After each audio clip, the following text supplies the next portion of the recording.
A lot of this isn't going to make sense to you, and I'm sorry about that. I'm just going to start at the beginning, with the house.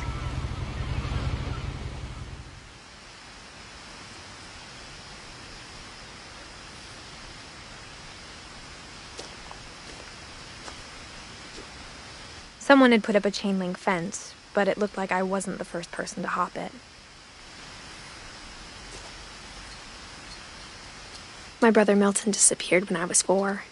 It was like the house just swallowed him up.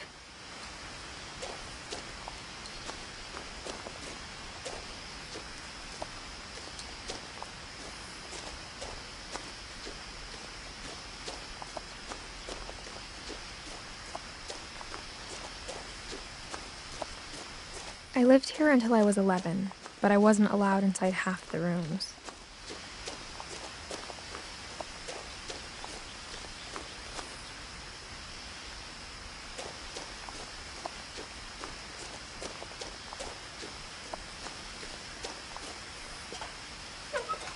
Inside the mailbox were bills from 7 years ago, marked urgent, open immediately.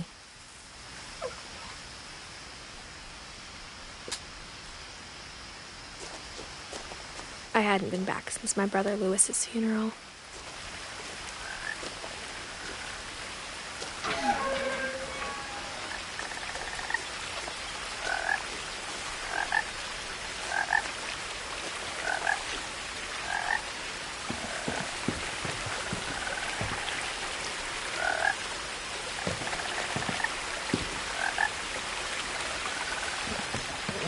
In her will, my mother left me a key, but didn't tell me what it unlocked. Maybe she thought I'd know. Or she thought that the mystery would be enough to bring me back.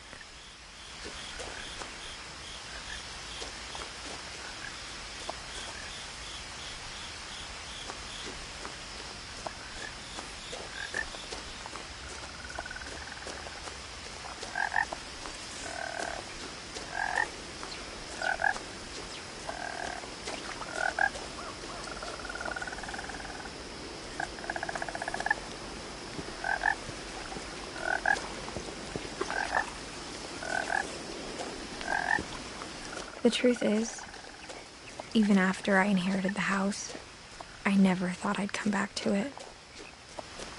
But now I had questions about my family that only the house knew the answers to.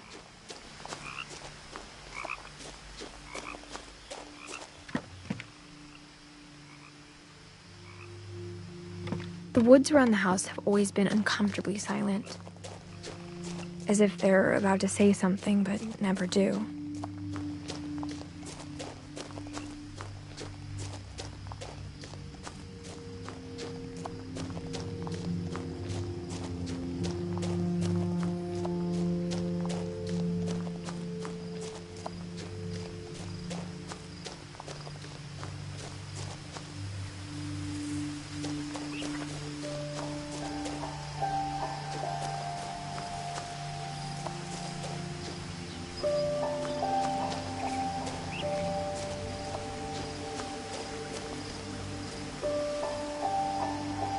The house was exactly like I remembered it, the way I'd been dreaming about it.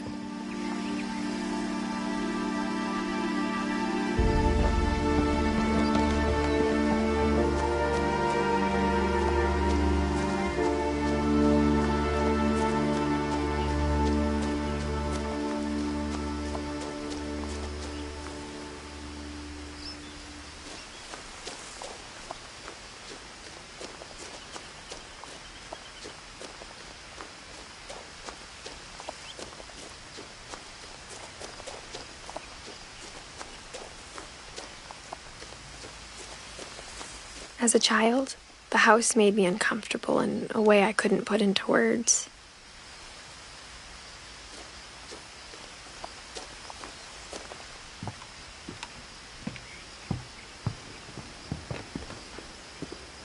I asked Edie once about the dragon in the pond.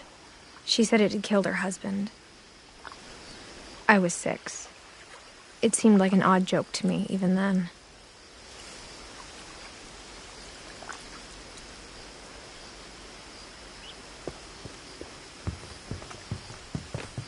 Now, as a 17-year-old, I knew exactly what those words were.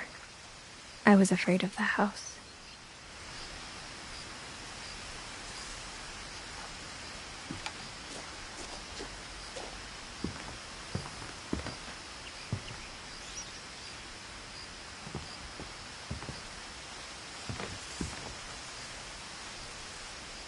I hoped the key might unlock the front door. It didn't. Looking in, I felt like the house itself had been waiting for me.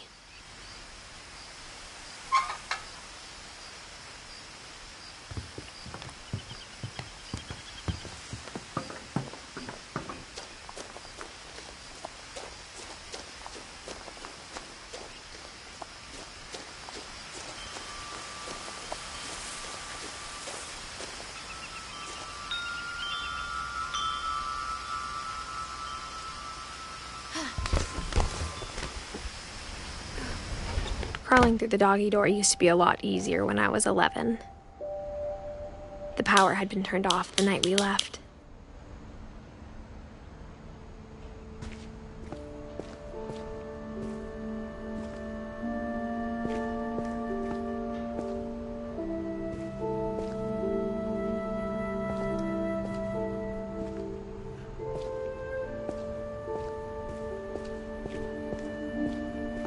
For the first time in years,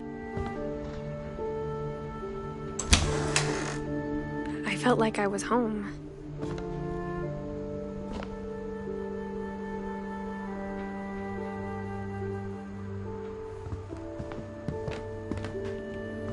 But instead of a family, there were just memories of one. Like how after Louis started working at the cannery, we all got sick of eating salmon. Except our cat, Molly.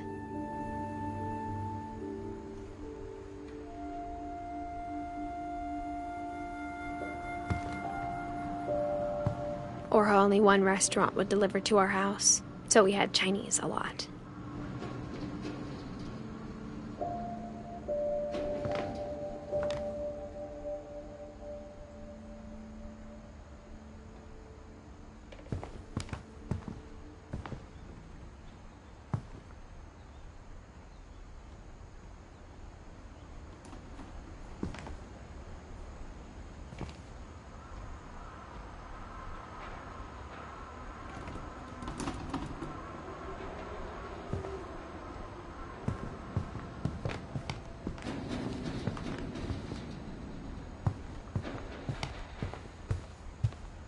The table was still a wreck from the night we left. It was like a bomb had gone off, killing everyone but sparing the furniture.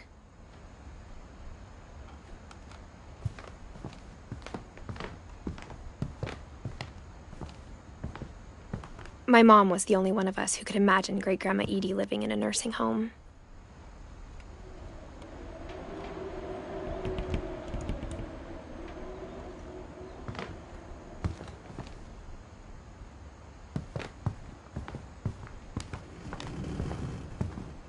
Nothing in the house looked abnormal. There was just too much of it, like a smile with too many teeth.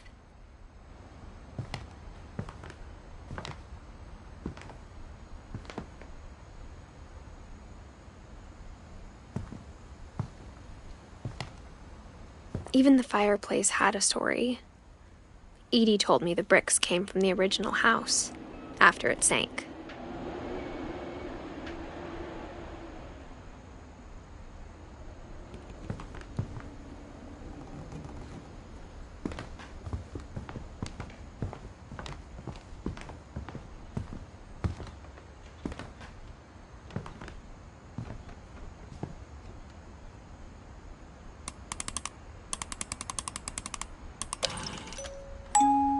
Great-Grandpa Sven built a music box for Barbara, along with the rest of the house.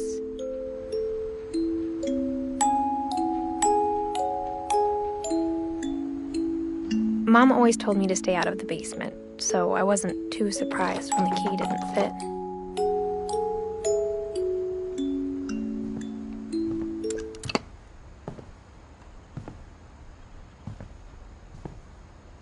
A lot of things got left behind in the whirlwind of that last night. My mom wasn't much of an optimist, but she never stopped believing that my brother Milton was alive.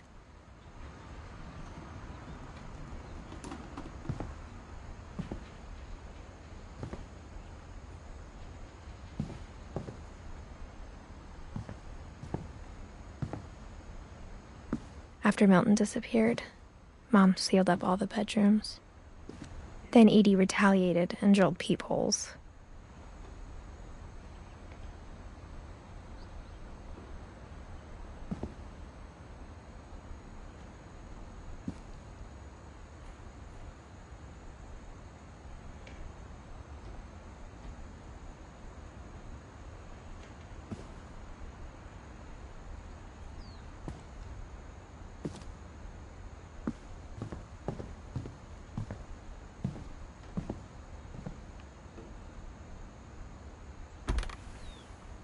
Molly always seemed like a girl I could imagine being friends with, if she hadn't died in 1947.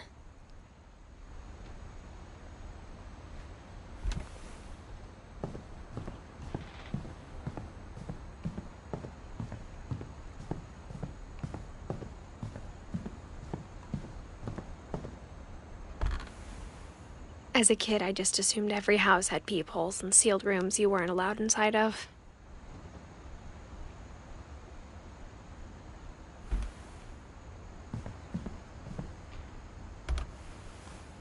The last time I was in Edith Senior's room, I was 10 and she was painting my portrait.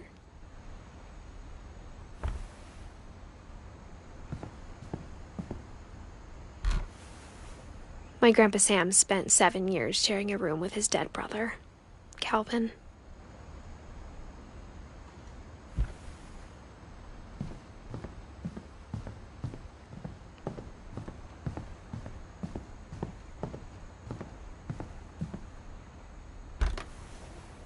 Barbara was a child star for 2 years, until America grew out of it.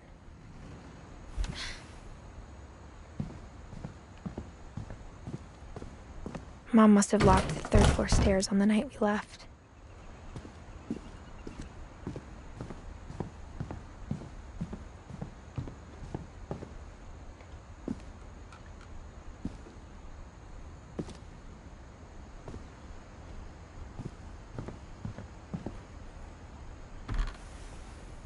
Edie told me once that every Finch who ever lived is buried somewhere in the library.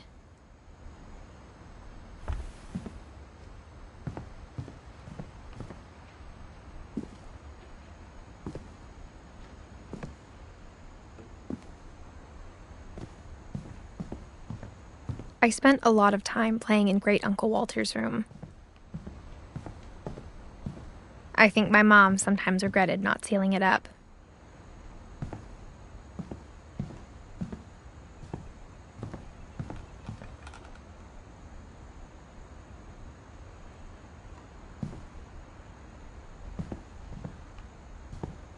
Lewis told me there were secret passages, but I never believed him.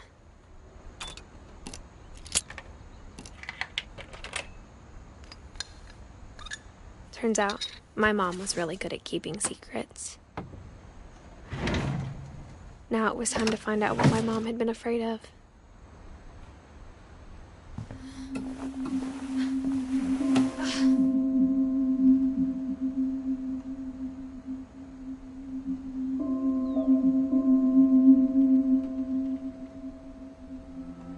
From the paintings on the wall, it was clear my brother Milton had been here before me.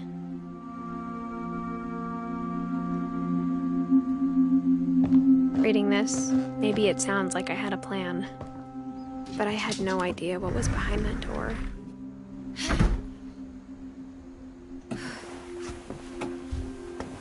Just like I had no idea where all this was gonna lead.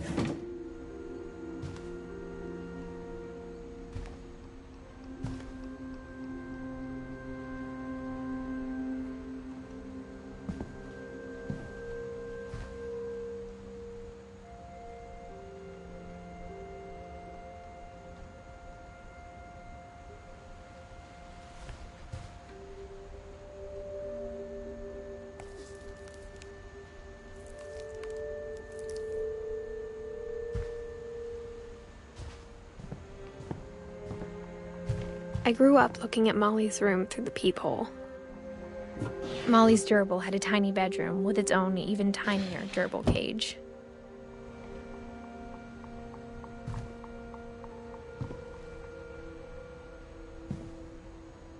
Being inside for the first time, I felt like I'd stepped behind a painting.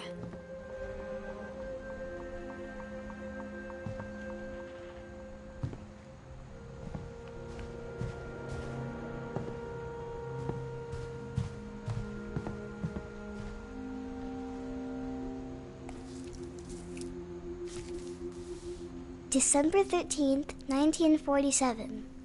Dear Diary, I'll be gone soon, but I wanted to tell somebody about what's gonna happen. It started when Mom sent me to bed without dinner. I woke up and I was starving, so I looked around for something to eat.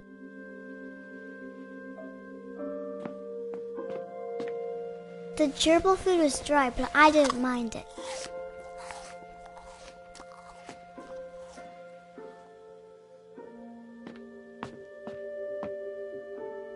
My Halloween candy was all gone.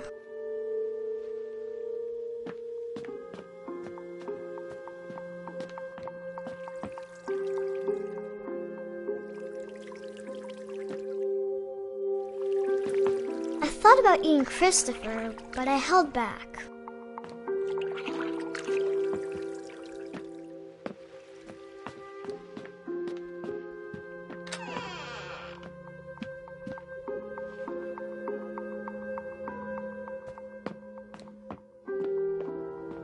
I kept eating and eating.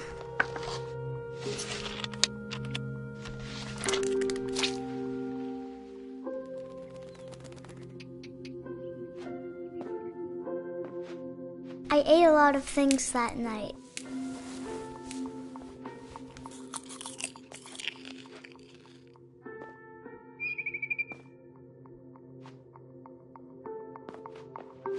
Then I heard chirping outside my window.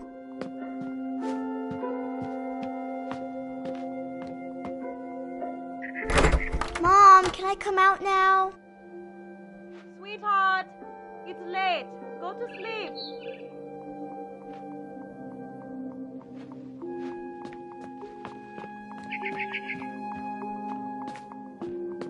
It was a barn swallow going back to her nest. I reached out for her.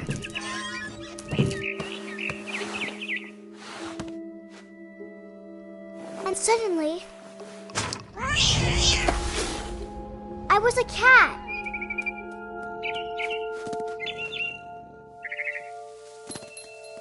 I tried to be quiet, but the bird was really scared.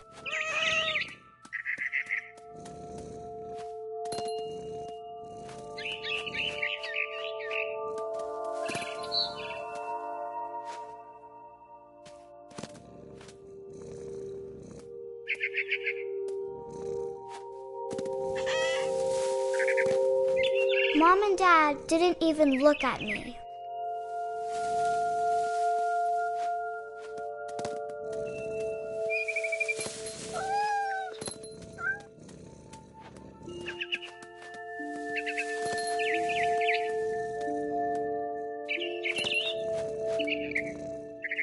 I jumped and I almost got her.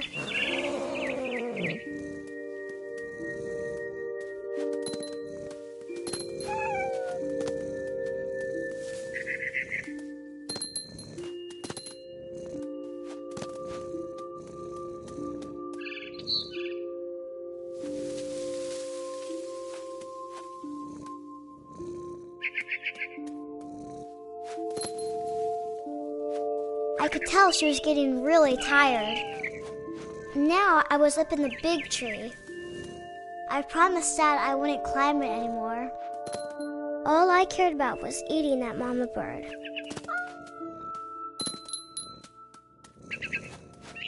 I gobbled her up.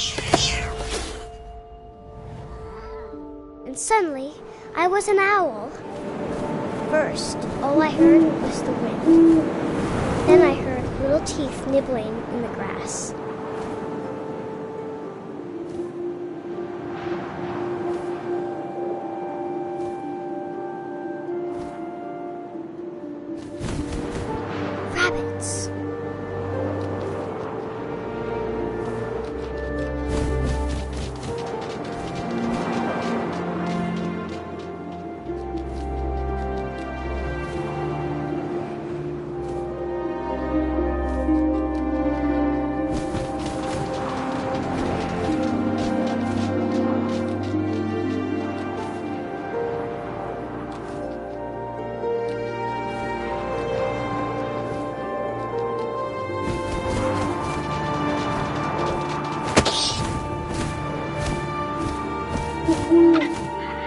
imagined his face looking up and seeing mine through my talons. I swallowed him up, and I didn't chew one bit. Then I flew off to find something bigger.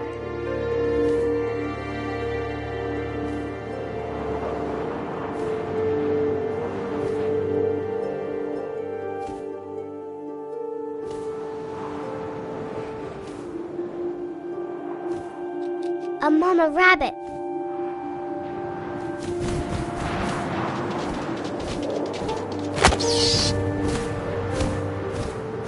She was almost too big to carry. I started choking, but I couldn't stop eating. And suddenly, I was a shark.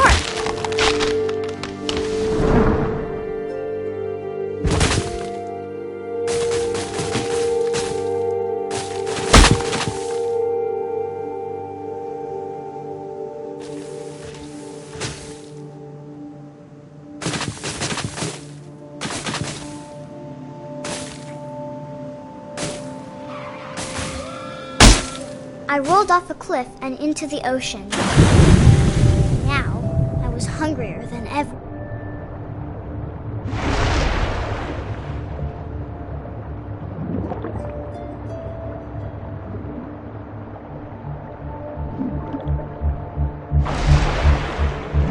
I wanted fat, juicy seals.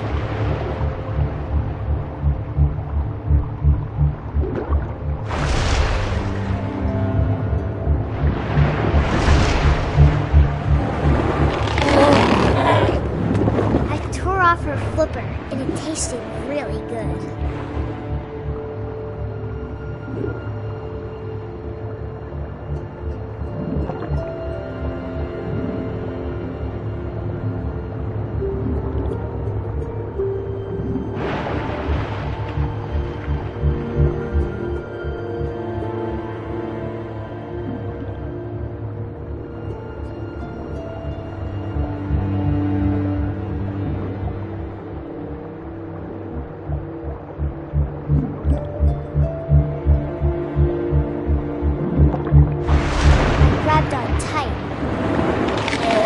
So hungry, I jumped out of the water.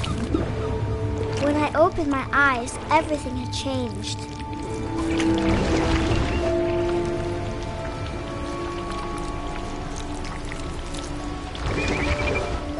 Now I was a monster, and I smelled people everywhere.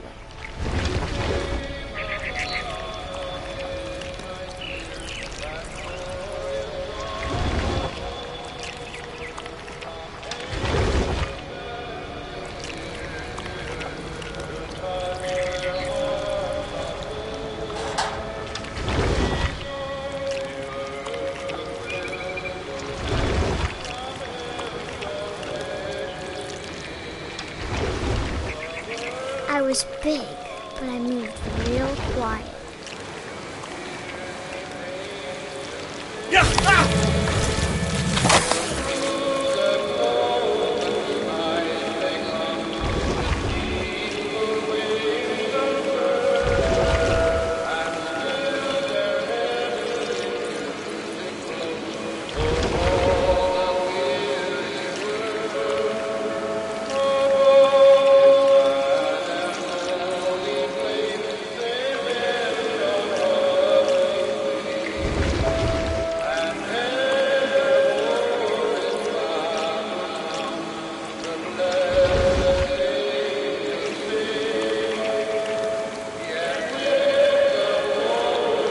I wanted to stop, but also I didn't.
passenger, I was still hungry. And across the water, we smelt something new. Something I had to have, so I swam towards it.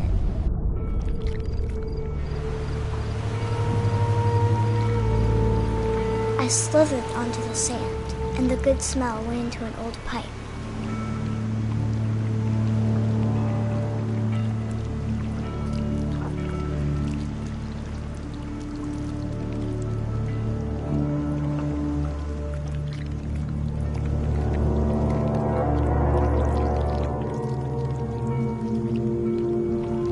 I got closer and closer.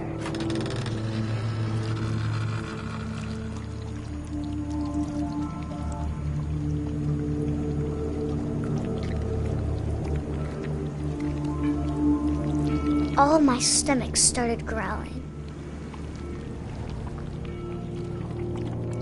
And suddenly, I was me again. I held my breath for a long time, but I couldn't hear anything. I think it's waiting for me to fall asleep. But it's not going to wait much longer. It needs to feed, and we both know I will be delicious.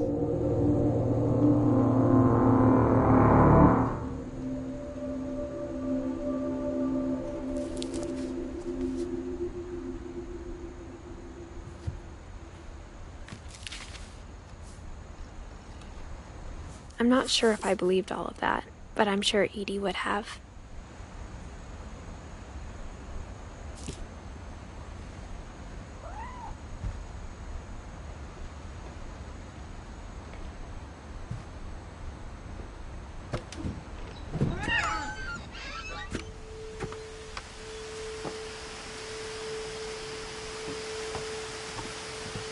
This will be obvious later, but my mom never told me any of these stories.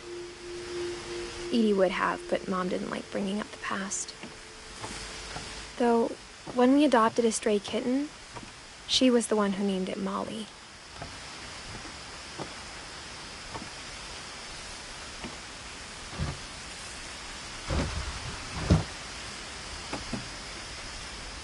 I spent a lot of time in Great-Grandma Edie's room.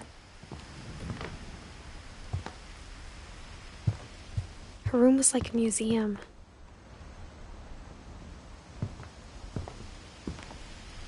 Louis died a week before we left, but Edie had already started to memorialize him.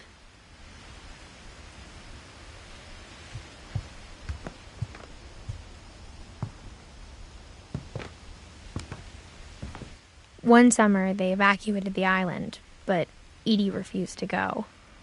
For a few weeks, she was a celebrity. I hadn't thought of myself as Edith Jr. for a long time. Edie gave a big interview about a mole man living under the Finch house. My mom was furious. When Edie told people Sven was killed by a dragon, she could also have said he was building a dragon-shaped slide that collapsed. She could have, but she didn't.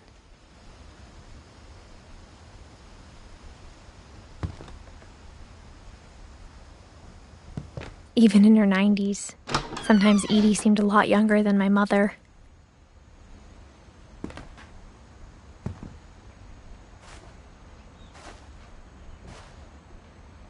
The only trace Grandpa Sam's first wife Kay left on the house was the pink bathroom.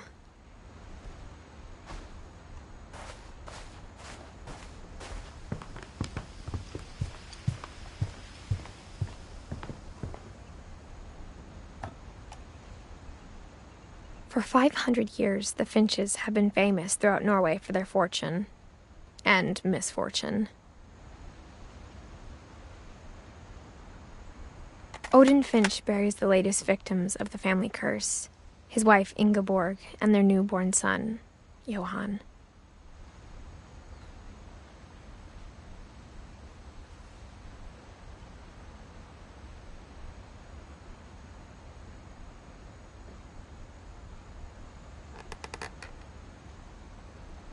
On January 7th, 1937, he set sail with his family and his house, hoping to leave the curse behind. But 40-foot waves off the coast of Washington send the house and Odin to the bottom of the sea. Odin's daughter Edie, with husband Sven and baby Molly, step ashore on their new home, Orcas Island. Odin Finch is the first to be buried in the new family cemetery. His daughter Edie is already dreaming of a new Finch house.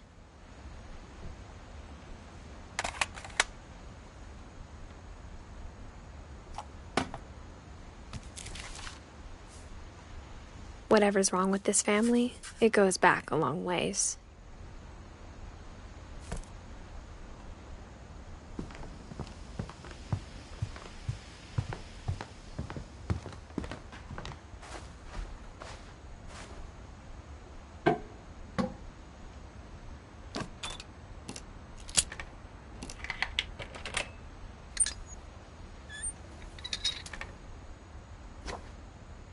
There's a secret in this bathroom. It's in the last place you would look. It isn't in the cupboard.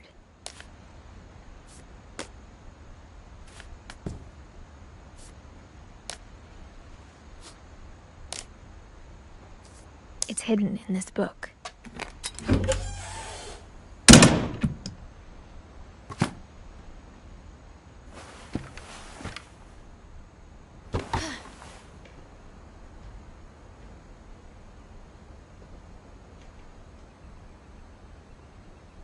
Sven gave Sam an old camera he'd refurbished. He never put it down.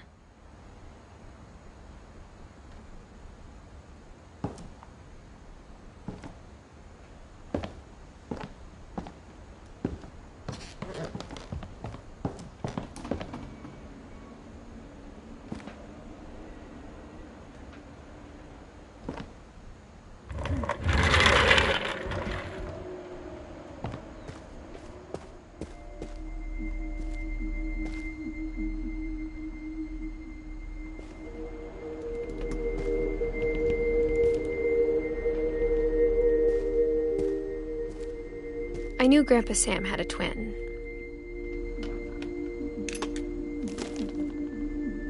And that he never talked about him.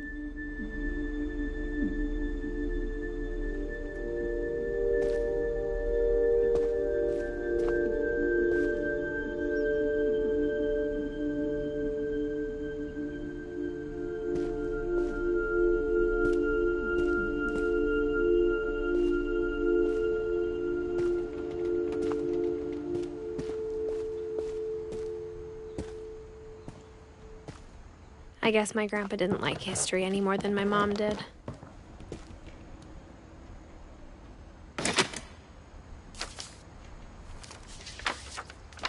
How I Want to Remember My Brother by Sam Finch. The thing I remember is that when he made up his mind, that was it.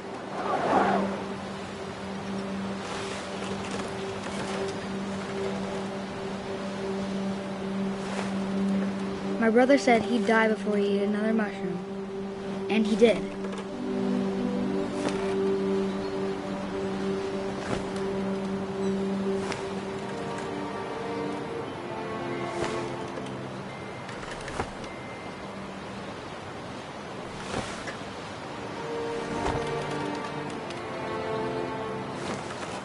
At Barbara's funeral, we swore we'd never be afraid again. And he wasn't. I think Calvin always wanted to fly.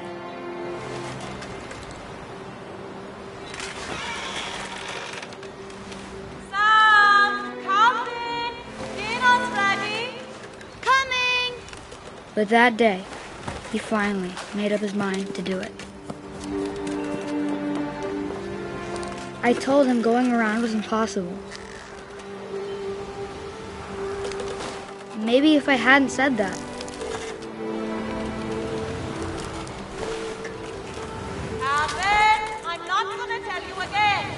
maybe if the wind hadn't picked up, then maybe he'd still be here. But I doubt it. I think he'd already made up his mind. That's what I want to remember about my brother.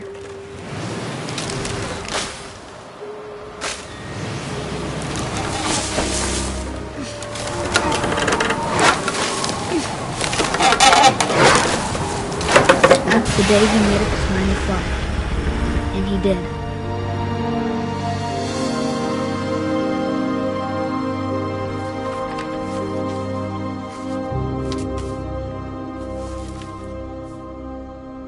Calvin's story felt strangely familiar. When I was younger, I remember trying to do the exact same thing.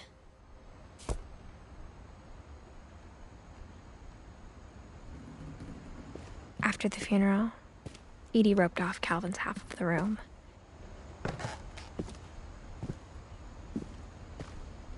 Mom said Grandpa Sam enlisted at 18 and never set foot in the room again.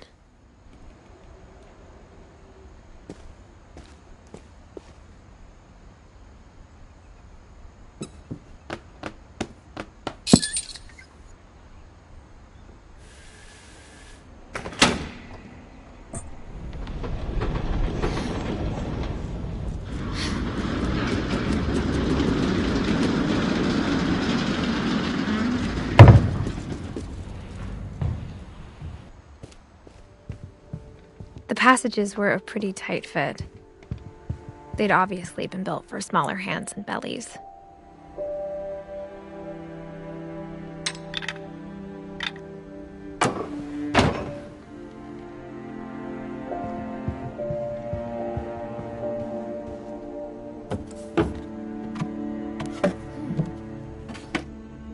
Growing up, I always thought of Barbara as a child star.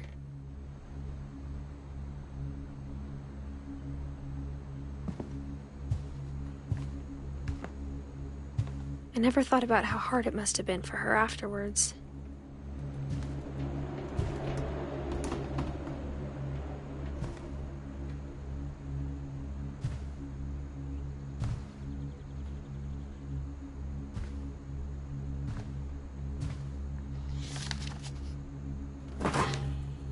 Of all the stories people wrote about Barbara's death, I'm surprised Edie saved this one.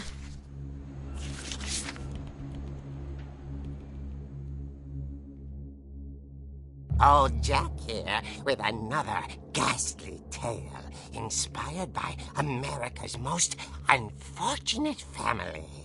I'm calling it The Surprise Ending of Barbara Finch. As a child star, Barbara was famous for her scream. Now at 16, she was all washed up. A has-been. But in a lucky break, she'd been asked to perform her signature scream at a local convention for monster movie fans. It was just the boost her career needed. Unfortunately, her scream hadn't aged well. Getting better. I think you just need the right motivation. Her biggest fan and current boyfriend, Rick, was about to demonstrate when... Now that was a great scream. It was Barbara's father, Sven. He'd slipped into a table saw and had to be rushed to the emergency room. So Barbara got stuck babysitting her youngest brother, Walter. Her convention comeback was cancelled. Okay, I'm hearing frustration, but I'm not hearing terror. What if I tried... A gang of hoodlums in Halloween masks have been terrorizing Orcas Island tonight. Police are urging residents to... That came from the basement. You're right! Also, I loved your delivery on that. Why is your basement door locked? Because my dad likes making puzzles and secret passages. There's a key hidden in the music box. The secret is to keep winding and winding until finally the key pops out. Thanks, babe. I'll be back in a sec. 20 minutes later, Rick hadn't returned. So Barbara went to look for him, right on cue. She reached for the music box, And as she wound the key, she listened for Rick, but the house was silent.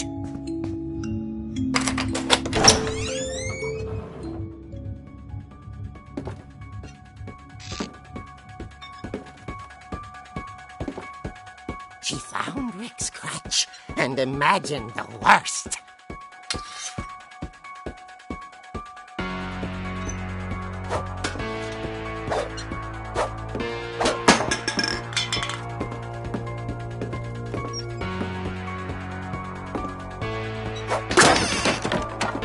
The gang's leader is the infamous Hookman killer, Dr. Carl Hamill, who impaled and then ate his family 10 years ago tonight.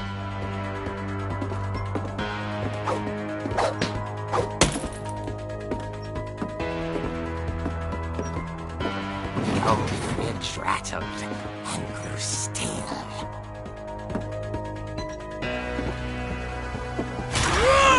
Oh dear! Oh! Rick? Barb, relax. I was just trying to scare you to help you find your scream. Well, I'm not scared, Rick. I'm furious. Then act furious. All I'm getting from you now is that you're hurt and confused and you... She threw him out, but she kept a little something to remember him by. Barb, have you seen my other crutch? And she was still holding it when she fell asleep watching the late picture show. Hours later... Barbara! Walter, what's going on up there? Ah! Okay, I'm coming up, but if this is a trick, you're dead, Walter.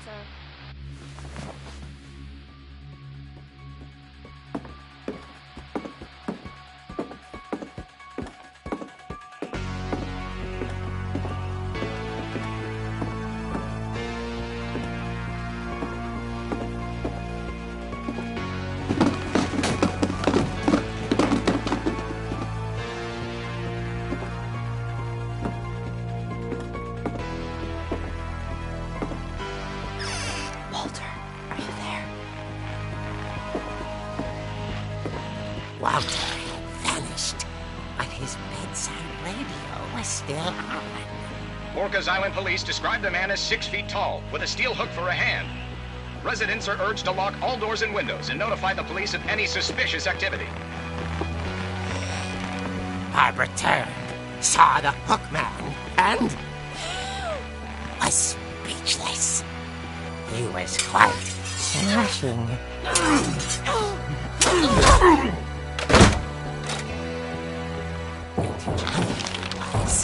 He couldn't get enough of Barbara. Okay, Barbara, there's gotta be another way out of here. That night, she played her part beautifully.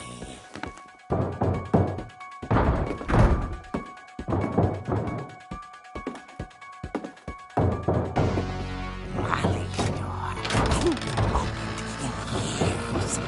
The hinges groaned.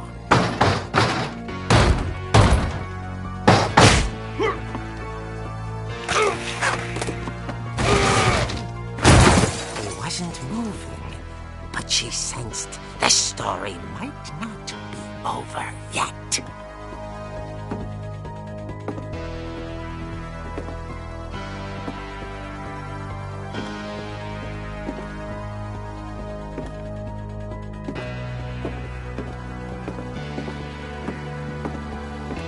The hookman had vanished. She listened for his breathing, but all she heard was...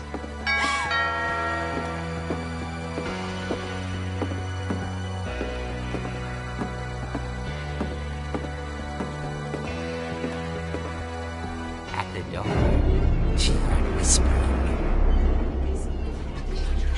It was coming from inside the house.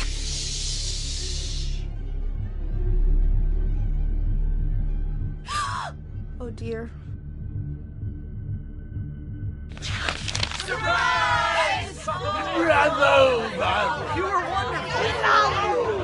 monsters had come to surprise her. For Barbara, it was a dream come true. Then she saw what kind of monsters they were, and she realized what was about to happen. She was going to be famous. And with her final breath, Barbara Finch gave the performance of her life.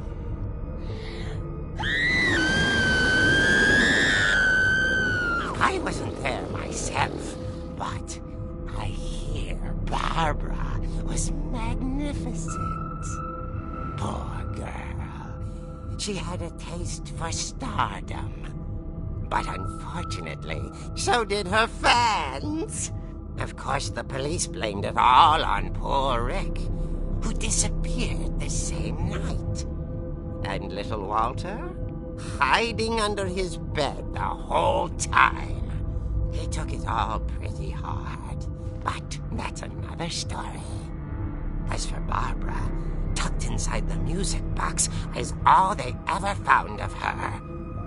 Her ear.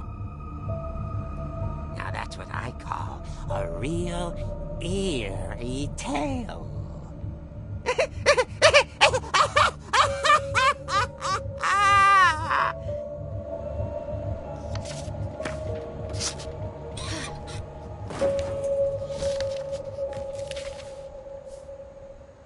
Edie told me all Barbara wanted was to be remembered, as absurd as that comic was. Maybe what Edie saw was a happy ending.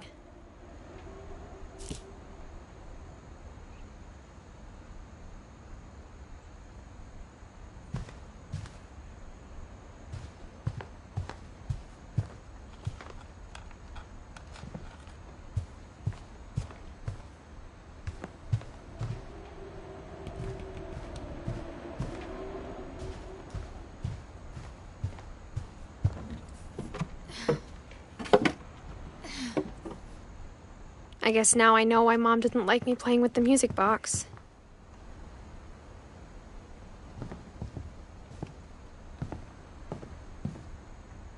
Whenever people ask me about my family, the first thing they always want to know about is Barbara.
Mom said the basement was off limits, unless I wanted another tetanus shot.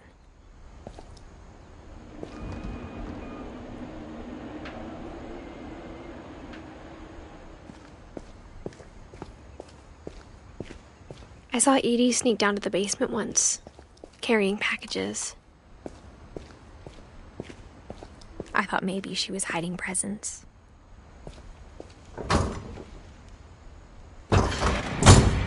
It turned out she was hiding a lot more than that.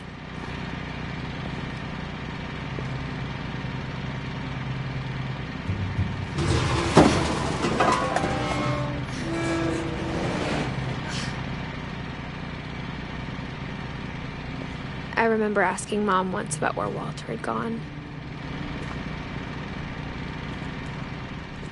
She said after Barbara died, he got as far away as he could.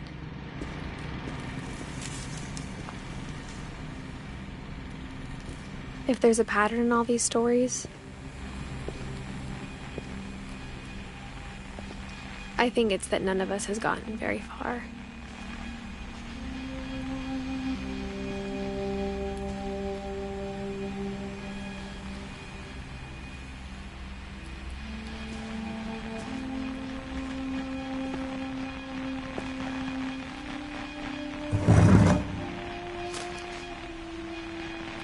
Goodbye, everyone.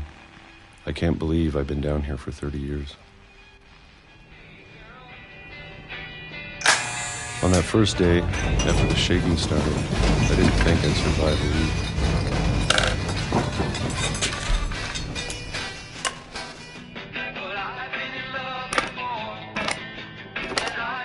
But after a few days, I settled into a routine. That's what kept me sane. Having a schedule, living for today. I always expected to be dead tomorrow. But if you wait long enough, you get used to anything.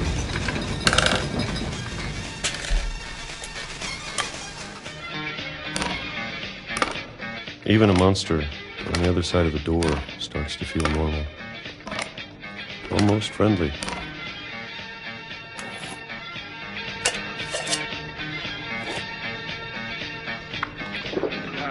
And then one day, everything just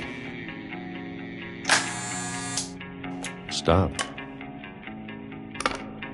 Whatever that thing was, it was gone. Maybe it got tired of waiting. Or maybe I just got tired of being afraid.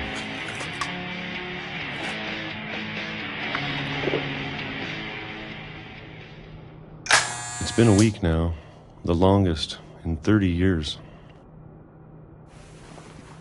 I'm done waiting. I have to leave while I still can.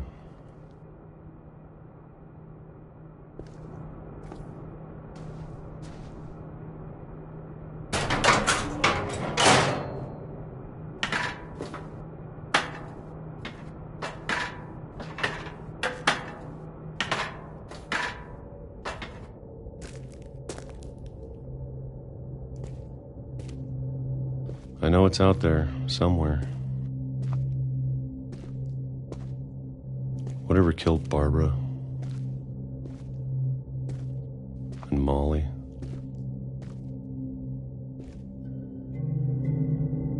and Calvin.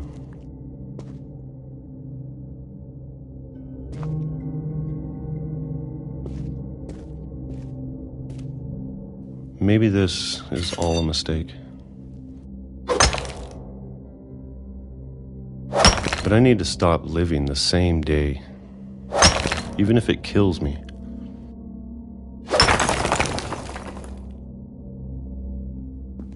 Whatever's out there, I want you to know I'm ready for it. I'm going to appreciate all of it, especially the food. I don't mind if I only have a year left, or a month, or a single week. I'd be happy with one new day. I can already imagine the sun on my face.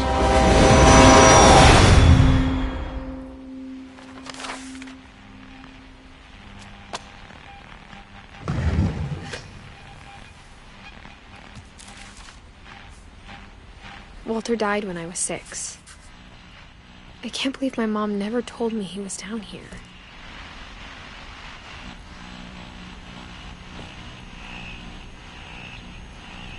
I'm sure my mom was trying to protect me.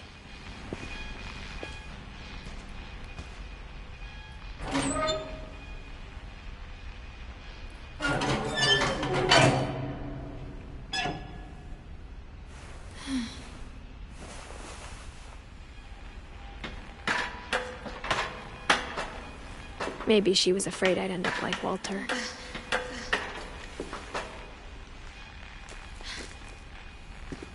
But if she never told me about an uncle under the house, I can only imagine what else she was hiding. I don't want to make the same mistakes she made.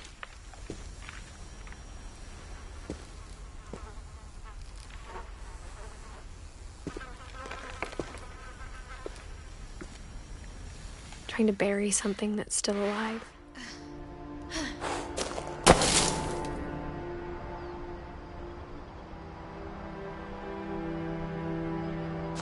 Now that there's only one of us left, Or maybe 2.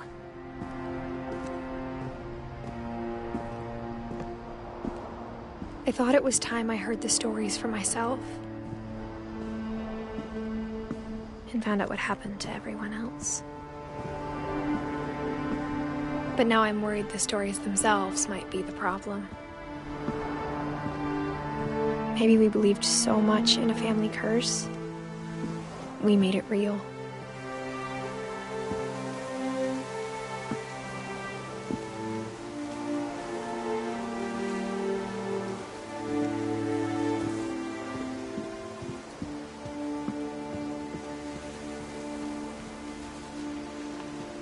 I don't know if I should even be writing this.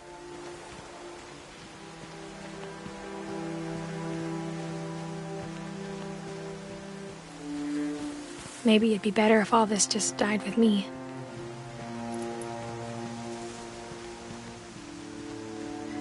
But I thought you should know about your family.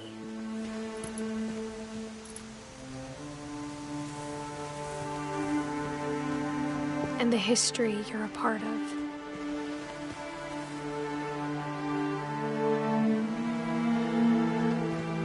Though to be honest, I feel as lost as you probably do right now.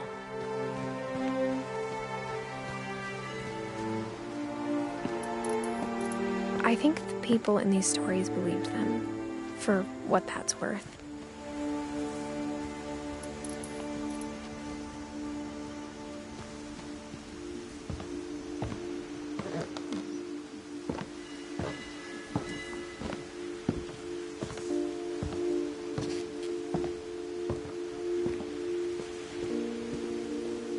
And when you look at the house, that history of imagination and stubbornness and madness, any of it seems possible.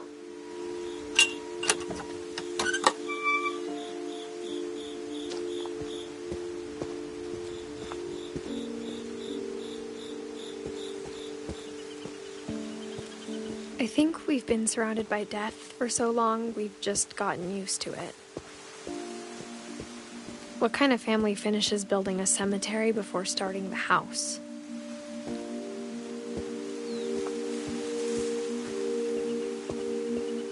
It's embarrassing for me to admit this, but the pet cemetery made me more uncomfortable than the human one.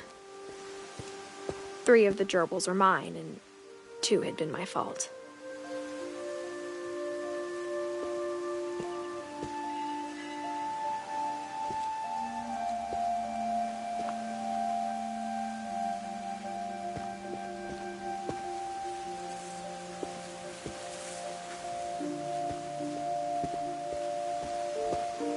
Sven built the house, but it was Edie who designed the cemetery.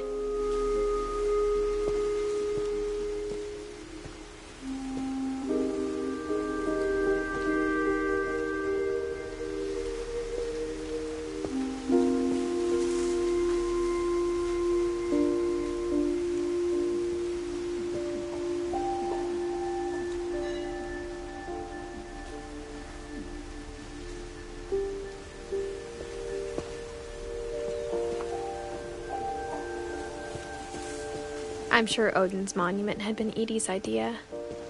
My mom was always trying to move on, but for Edie, the past never went away.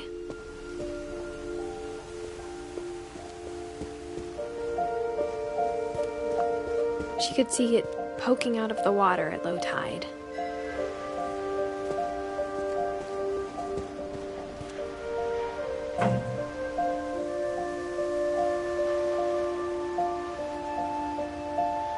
Edie said she dreamed about the old house every night.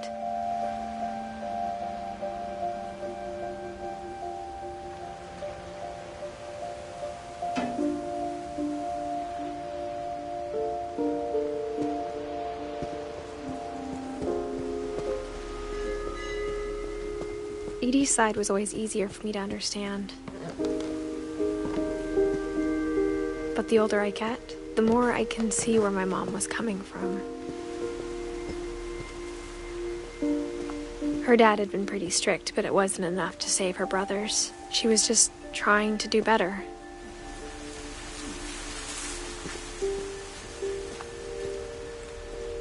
She lost 2 of her brothers, just like I did. I get why she tried so hard to protect us.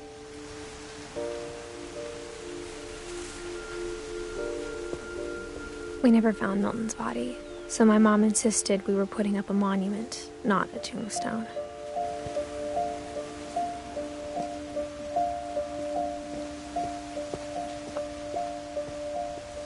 There's so many things I wish I could ask my mom now. Part of me thinks this is what she wanted all along. For me to come back someday and find everything out for myself.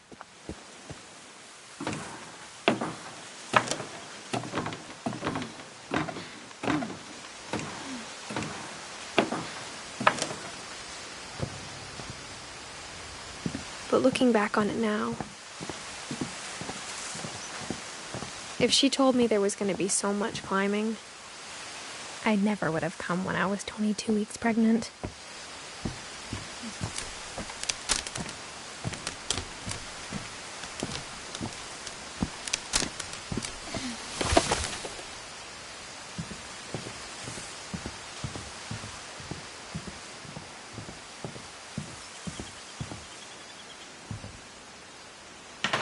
I never met Grandpa Sam, but I think he and my mom had a lot in common.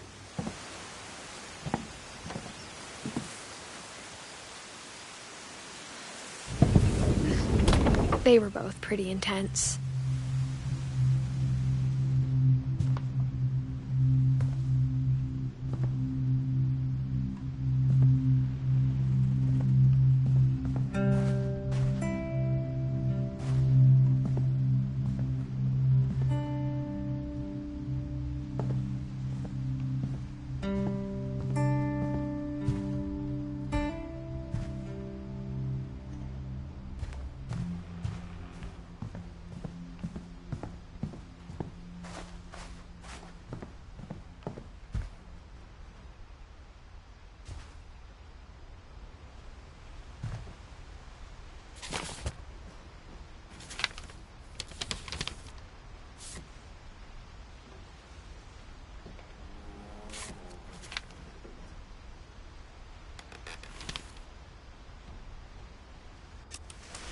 Dawn, I promise, you'll never forget this weekend. Yes, sir. These memories are gonna last a lifetime. Am I gonna have to shoot anything? It's a hunting trip, Dawn. Shooting is strongly encouraged. Perfect. It's gonna rain the whole weekend, isn't it? I'll never forget this weekend, Dad. Okay, got it. I'm gonna take some pictures, okay? Just be careful. That camera's older than you are.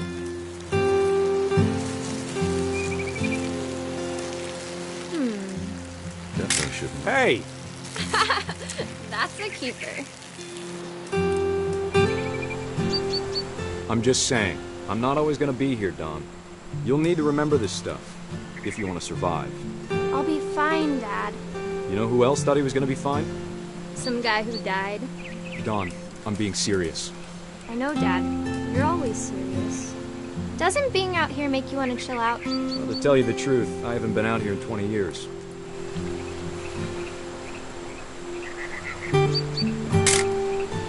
Dawn, don't you think you could find something more interesting to photograph? Last time I was with my brother Calvin.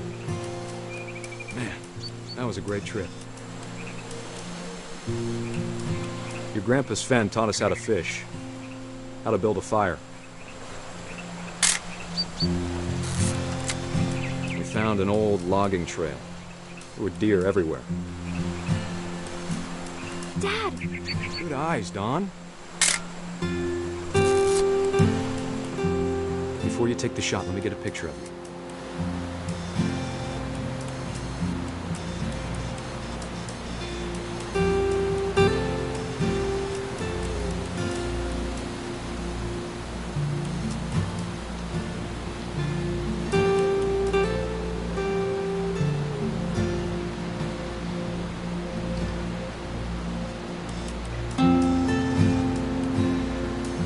Dad, imagination. Focus on your target.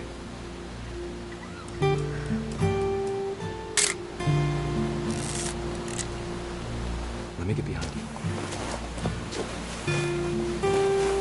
Do I have to do this? Dawn, you don't have to do anything. But if you want to survive, you'll need to be strong.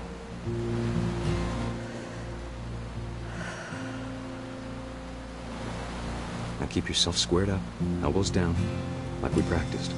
Whenever you're ready.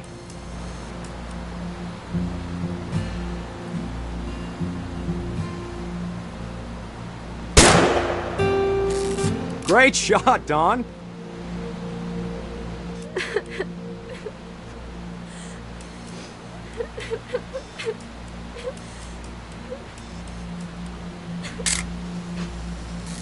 I'm proud of you, Dawn. Always remember that, okay?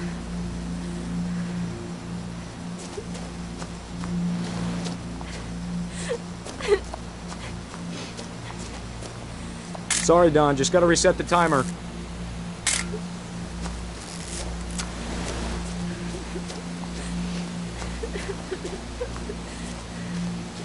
Dad, it's twitching.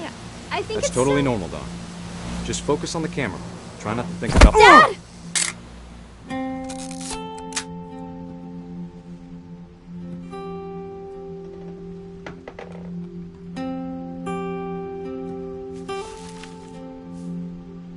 Of all these stories, that's the one I wish most that my mom had told me.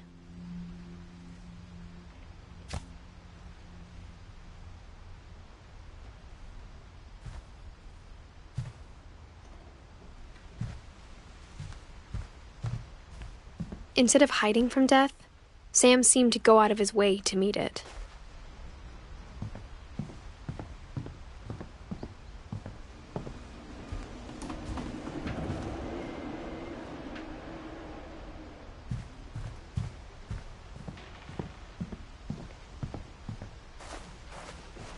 Sam spent his life shooting photos, but Mom said he got nervous being in front of the camera. I guess we're all afraid of something.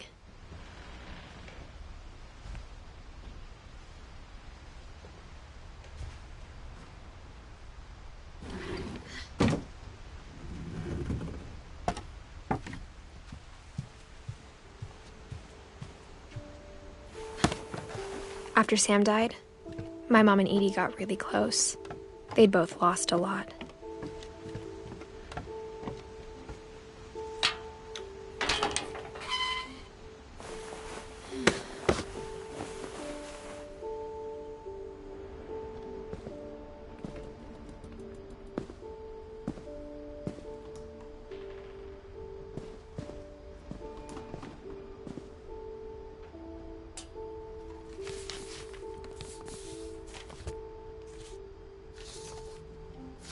Dear Kay, do you remember the way Gregory used to laugh when he thought he was alone?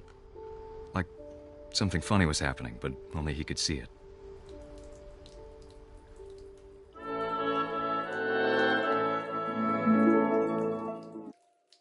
I think he saw things the rest of us don't.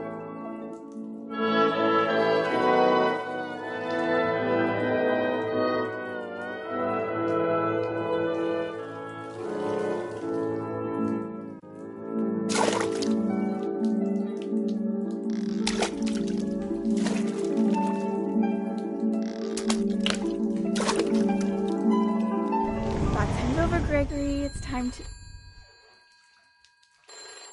Hold on, sweetie. Hello? Sam, I told you I don't want to talk right now. I wonder what he saw.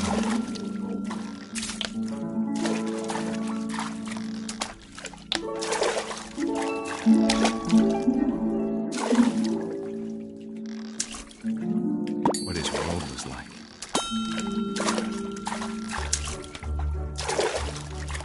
He reminded me so much of Calvin.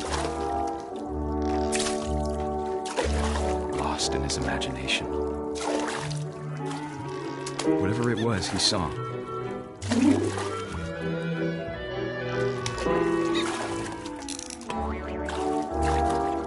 sure made him happy.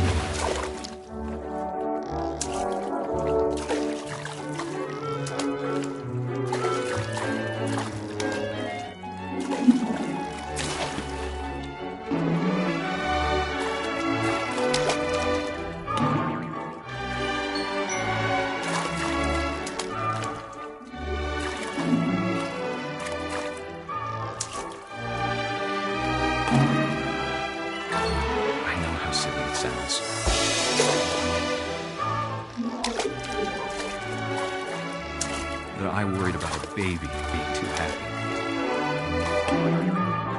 I feel him slipping away. Sorry about that, Gregory. I know you did everything you could. Maybe if I hadn't called that night. Damn it. Hold on, I don't want Gregory to hear this. I wish he could have told us about the world he saw.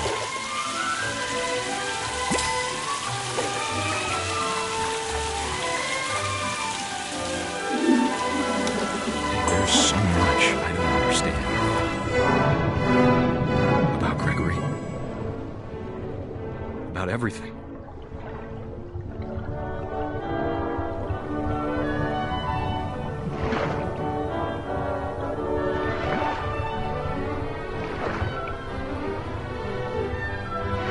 What happened wasn't your fault.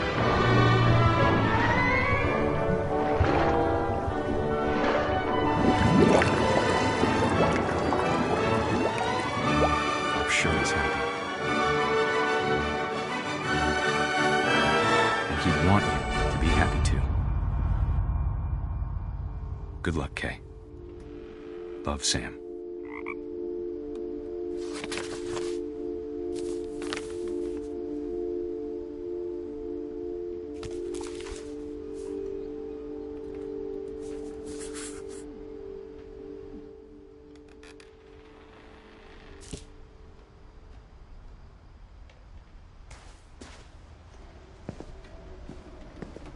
I can't imagine my mom ever writing poetry, and yet...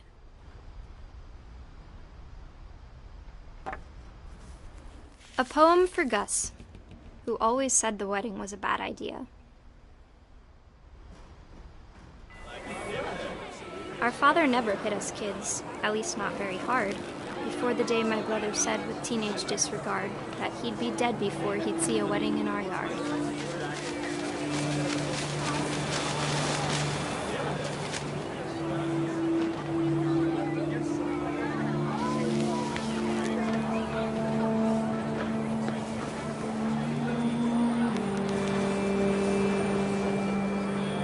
My father made him come, of course, but Gus stood far apart, just flew his kite and bottled up the storm inside his heart.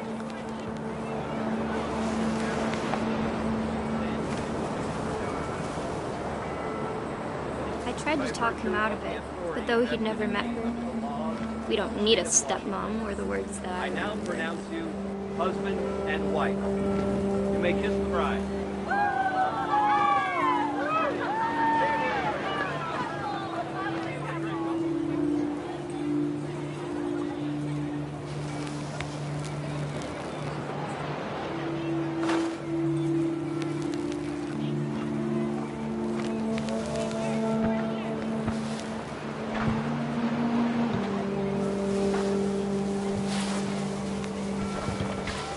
When the time for photos came, Dad ordered him to come here.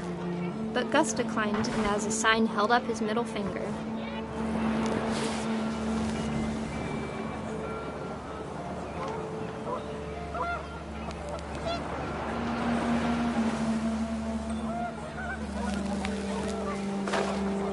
The wind picked up, and panicked geese appeared and quickly went.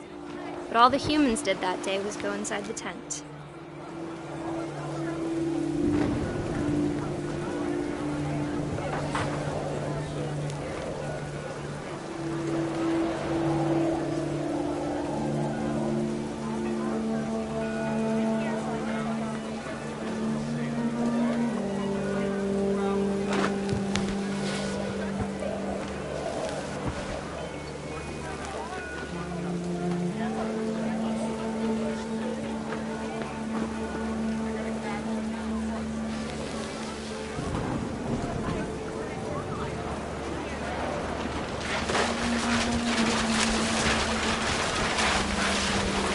The rain came down in buckets then, but no one seemed afraid that nature might destroy the tent our dad had crudely made.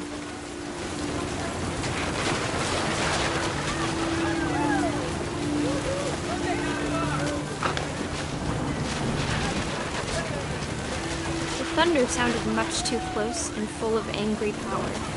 But all my father said to this was, "Make the music louder."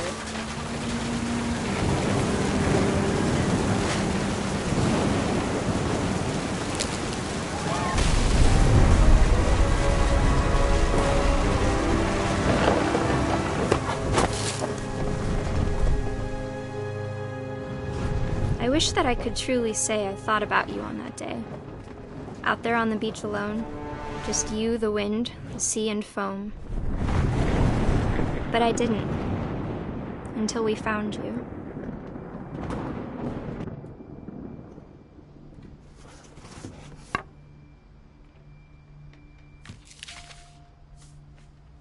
She never talked about him, but Mom told me once if I was a boy, they were going to name me Gus.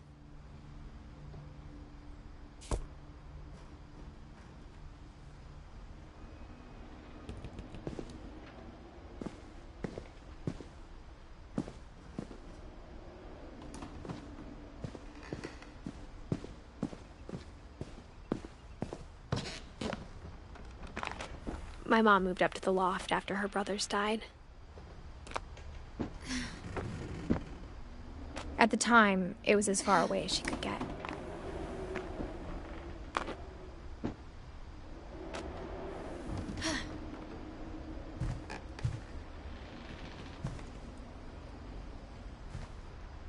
She spent a summer building houses in Calcutta, where she met my dad, Sanjay.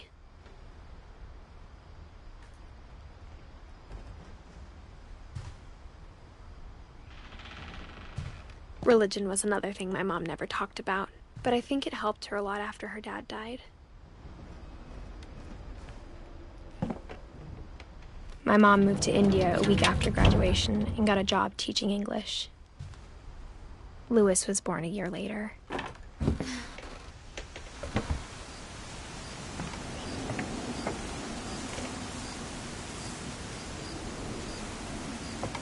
When my dad died, I don't think Mom knew where else to go. I'm sure Edie was happy to have her back.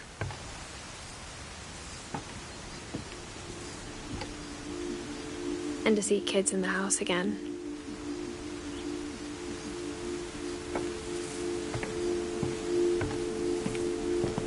The house had to get a little bigger, but Edie was used to that.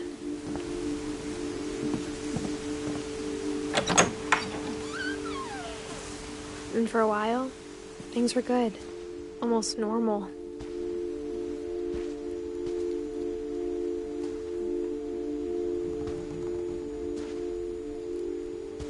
But it didn't last.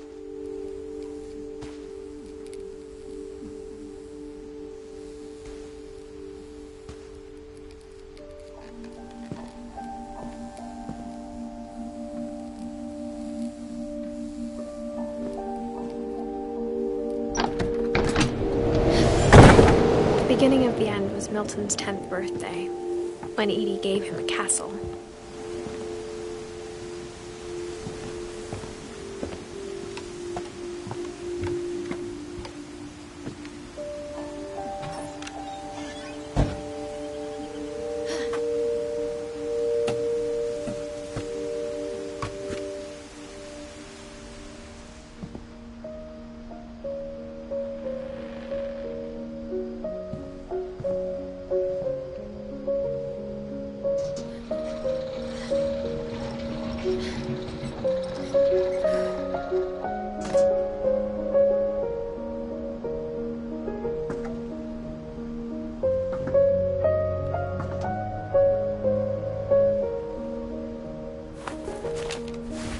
Milton Finch in The Magic Paintbrush.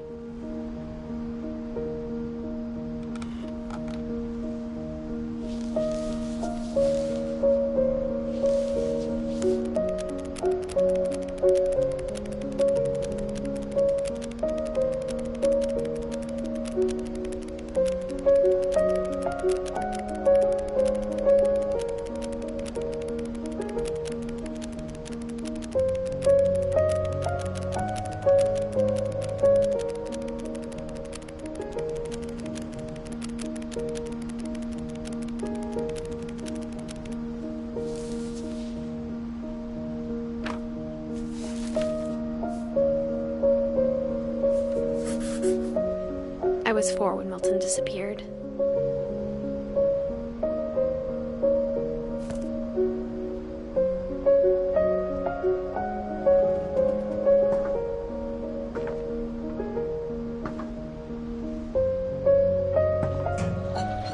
Mom spent months searching for my brother. Then she sealed the doors.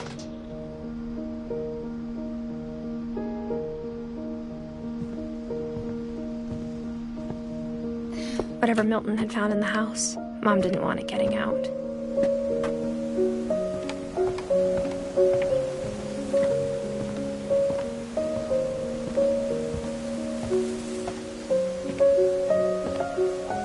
Mom definitely blamed Edie, but I think Louis blamed himself. After he graduated, he just spent more and more time in his room, until Mom got him a job at the cannery.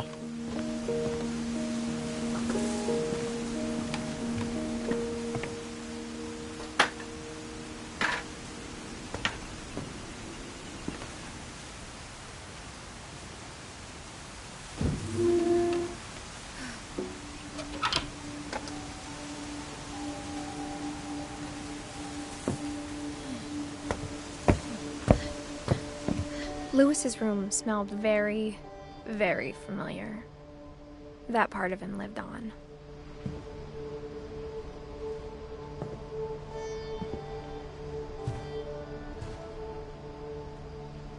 Louis and I spent a lot of time playing games together, but he was surprisingly bad at them. He died a lot.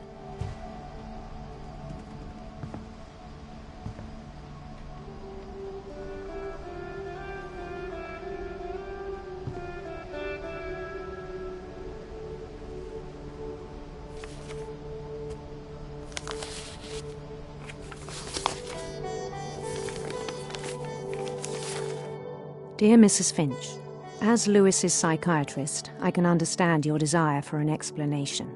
As I see it, the trouble began in January, shortly after we convinced your son to seek treatment for substance abuse.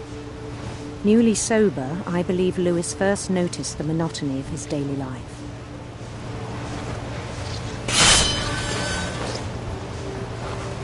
He kept working at the cannery, but he withdrew part of himself. In our sessions, I saw the same behavior. His mind began to wander. I asked him to describe it. He said he started small, imagining a labyrinth. He'd feel his way about.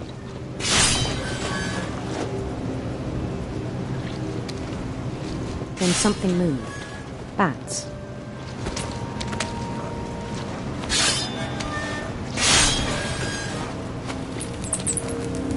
And toads.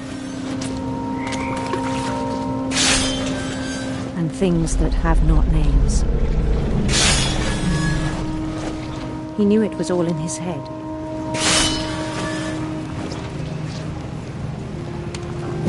But he took it very seriously. I had hoped he'd find himself.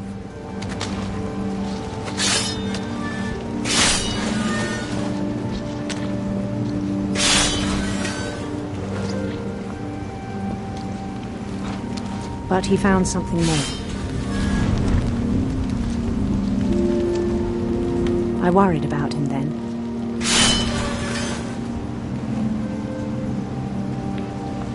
Daydreaming at the cannery.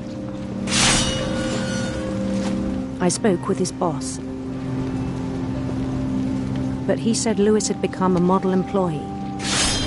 Methodical, tireless, focused. Like a whole new Louis. So I let him go on.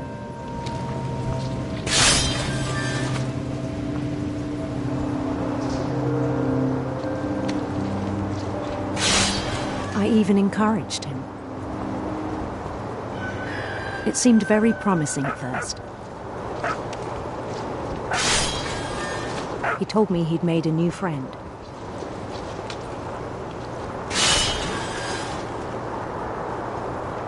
on the edge of a city he named Lewis-topia.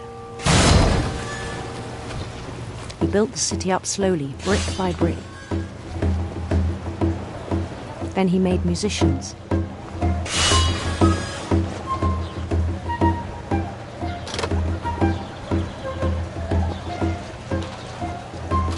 And songs for them to play. He talked about starting a band. And he was always humming something. Every day his imagination grew stronger.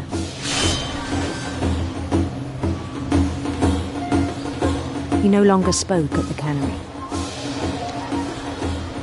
But his chopping was as reliable as ever. Then one day it struck him that all the cheering crowds, even the stones under his feet, were all in his imagination, so he could do whatever he wished.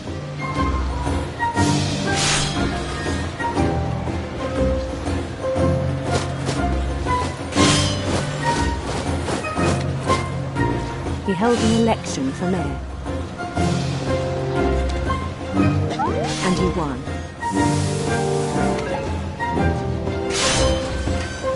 They begged him to stay, but his mind was already wandering. It became a game for him.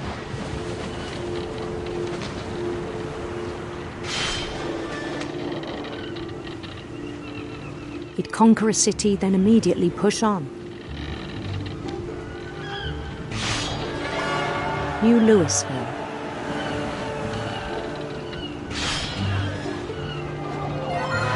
St. Louis. He started drifting away from our reality.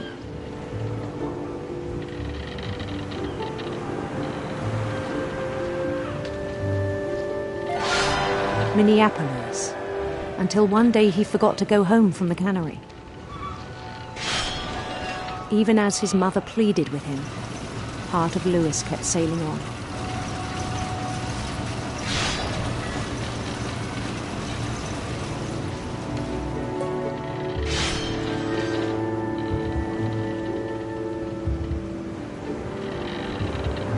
In Louisburg, he heard rumors of a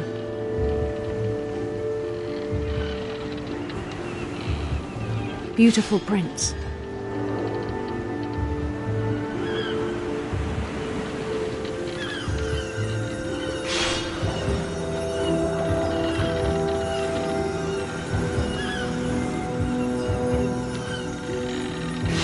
The prince was on his own quest for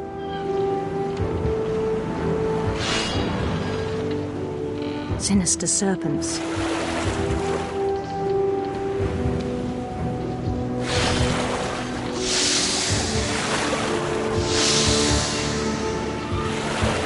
He followed the sound of his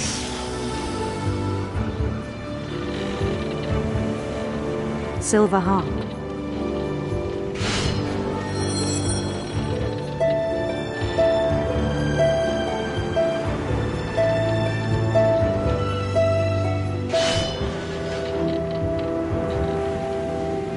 His chase led him to a golden palace east of the sun and west of the moon. Even then, his logic remained sound.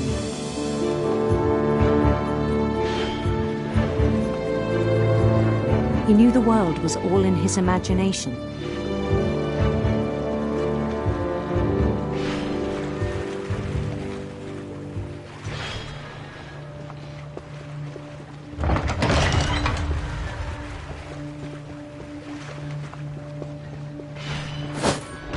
But he was so proud of having created it.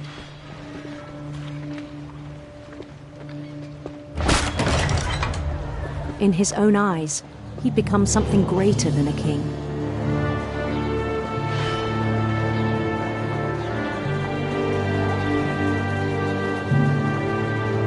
For someone who'd never known success in the real world, I think it was overwhelming. And then it struck him that the real Louis was not the one chopping salmon. but the one climbing the steps of a golden palace.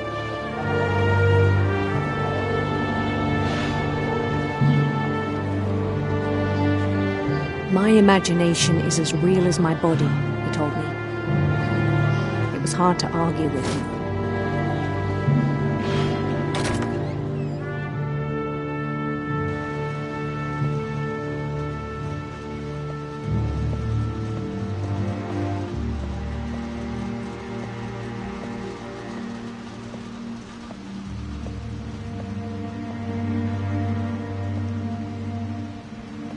Began to forget the world we know.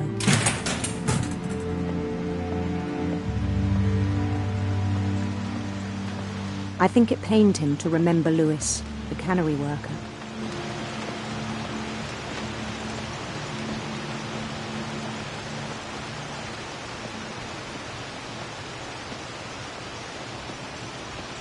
He began to despise the man with a royal contempt.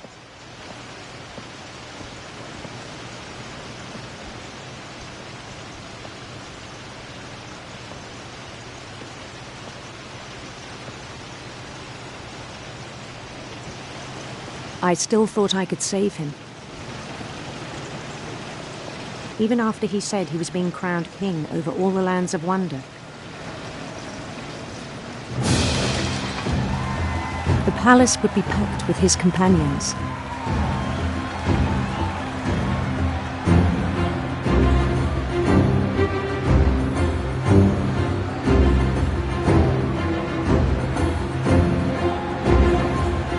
Including the wise Calico who'd insisted on inviting him.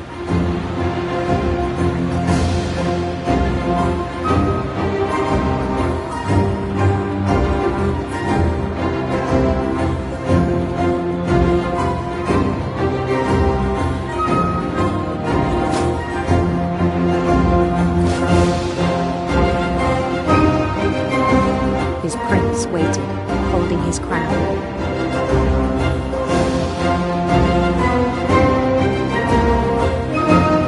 There was only one thing left to do.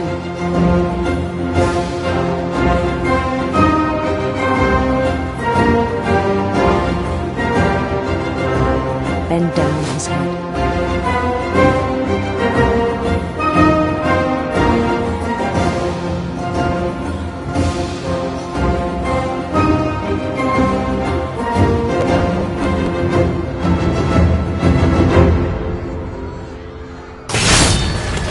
I think you know. Mrs. Finch, your son was a kind man who will be missed by all of us who knew him.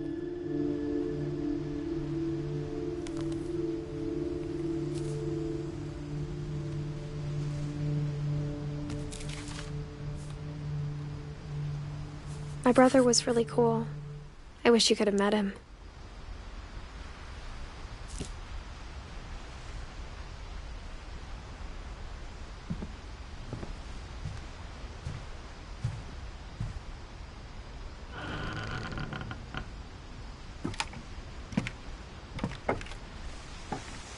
On the way back from Lewis's funeral, my mom told me to start packing. She waited until the day before we left to tell Edie.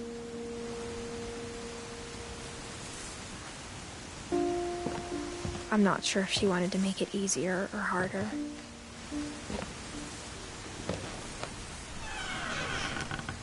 I wish we'd stayed. But I understand why we left.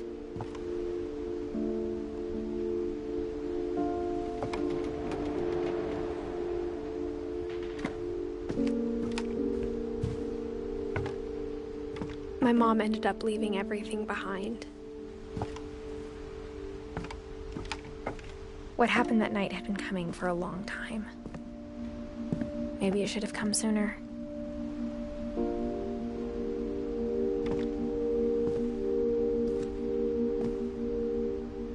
But it had to end one way or another. All that's left now is to tell you about that last night.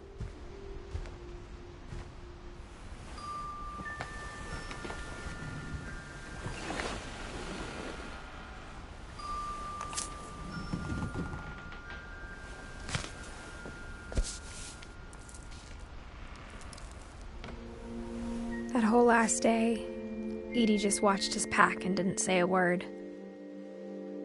Until supper, when she raised her glass and said, "To our final night together, and all our final nights apart." Grandma, you know what I said about alcohol. Some of your medications are very Edith, specific. I left a present for you in the hallway. Why don't you go open it? The grown-ups have to argue now. I'm sorry, you're right. We're all leaving tomorrow. Let's just enjoy our last... I'm not leaving. Edith, you're excused.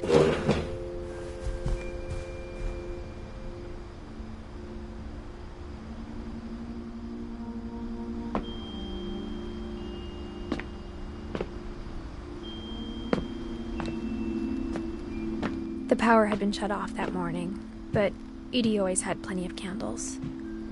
When my mom sealed the library, I don't think she knew about the other entrance, or that Edie had a key to it.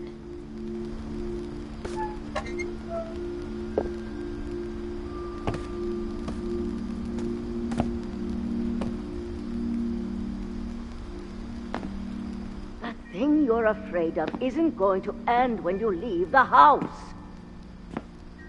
Edith has a right to know these stories. My children are dead because of your stories. I think it's best if Edith and I leave tonight. We'll have the nursing home send a van for you in the morning, okay?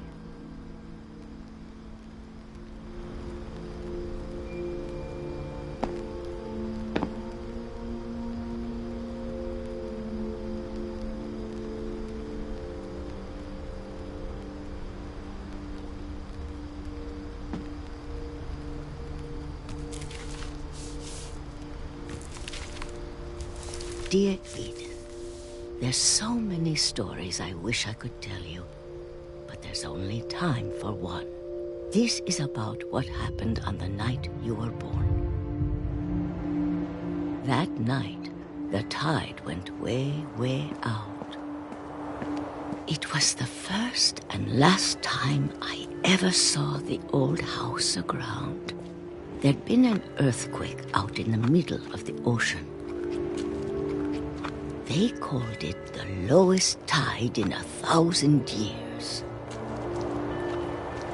God, it smelled awful. You know, I've seen that house every day of my life.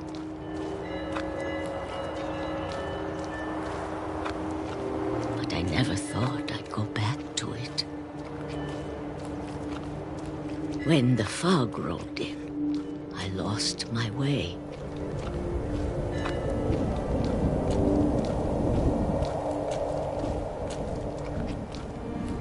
I got turned around.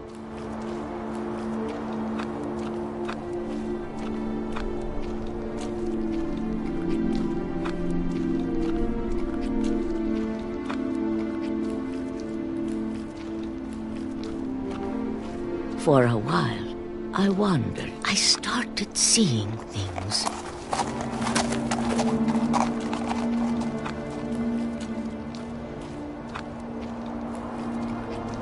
Things I'd forgotten had ever existed.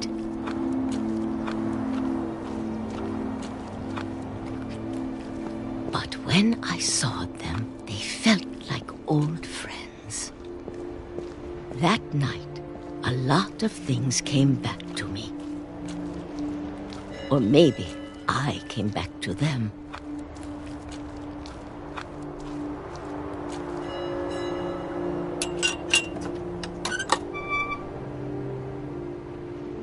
Things I can't explain, but that I need you to try and... Edith, what are you doing in here?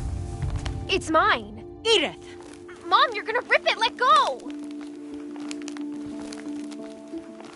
I kicked and screamed, but Mom dragged me to the car. I never saw Great-Grandma Edie again. The next morning, the van came to pick her up, but she was already gone. After that, we moved around a lot.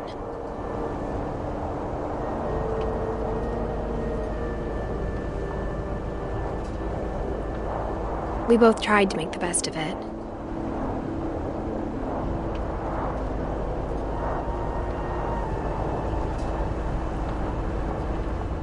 A few years went by.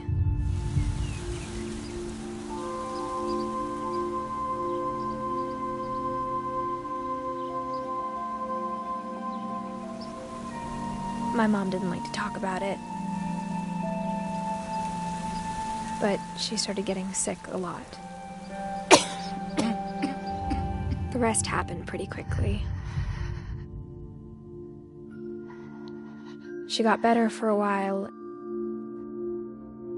and then she didn't.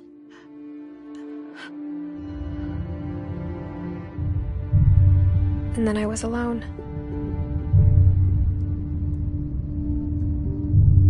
The last Finch left alive.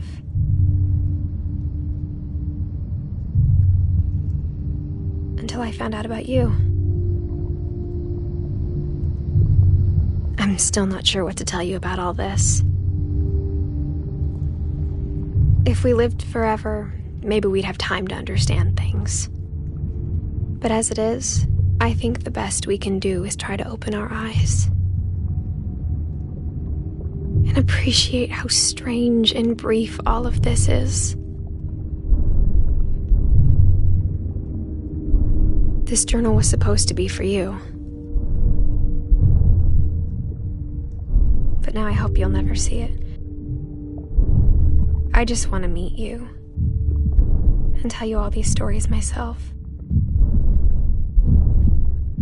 But I guess if you're reading this now,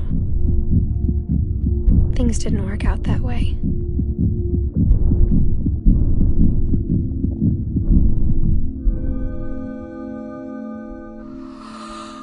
This is where your story begins.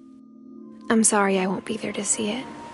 It's a lot to ask, but I don't want you to be sad that I'm gone. I want you to be amazed that any of us ever had a chance to be here at all. Good luck.